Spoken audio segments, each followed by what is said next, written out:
They said the empire had fallen. They said the bloodline was scattered. They said Hollywood had stolen him for good. But on a night soaked in chaos, uncertainty, and unspoken fears, the thunder cracked inside the arena. And when the storm passed, one figure stood at its center.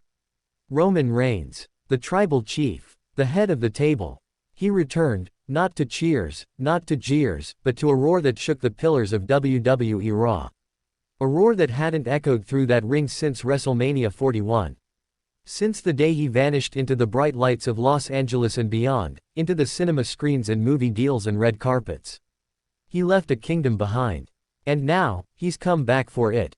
Not as a champion, not as a ruler, but as something far more dangerous, an unchained presence with nothing to lose and everything to reclaim. The lights dimmed, the crowd held its breath, and in that instant, the air shifted. Because no matter how many stars rise in WWE, no matter who claims the crown, Roman Reigns is always watching. And now he's back. It was supposed to be CM Punk's moment. The rebel who clawed his way through LA Knight, through Penta, through Jey Uso, earned the #1 contender's spot with blood and fury. The straight-edge savior. The voice of the voiceless. But no one's voice could match the silent shadow that loomed behind him. Bronson Reed, a mountain with fists. Bron Breakker, a beast with a name soaked in legacy. Together, they swarmed. The chaos cracked open Raw like lightning. And Seth Rollins, the visionary, the wounded lion, was nowhere to be found. Injury, they said. Gone, they whispered. Left Punk to the wolves. But wolves attract bigger predators. And Roman Reigns descended. Not to save, not to lie, not to redeem, but to remind. To remind the world that no matter how many headlines Hollywood writes, no matter how many knees buckle in front of CM Punk's pipe bombs, no matter how many titles pass from hand to hand, he is the constant. He is the shadow behind every spotlight. He is the storm behind every silence. And when he entered that ring, the world stopped.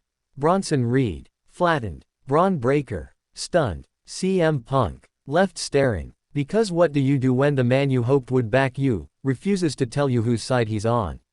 He stood there like a god among men, shoulders squared, fists clenched, eyes fixed on chaos. And the crowd didn't know whether to worship or run. Because this wasn't the Roman Reigns who wore gold around his waist. This was the Roman Reigns who had nothing to carry but vengeance. And Paul Heyman, oh, Paul Heyman. Once the wise man, once the advocate, once the handler of beasts and masterminds. But tonight, he looked like a man who just saw his past walk through the fire, unburned. He stood by Seth Rollins. But his hands shook. Because Paul Heyman knows better than anyone, you don't control Roman Reigns. You don't predict him, you survive him. So when Heyman's eyes met Reigns, the message was clear.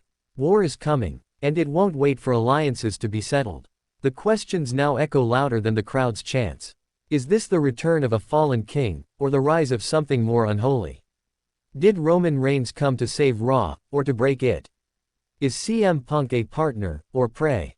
Is Seth Rollins a puppet master, or a pawn? And where does the bloodline stand now? Because if Roman's back, then so might be the ghosts he left behind.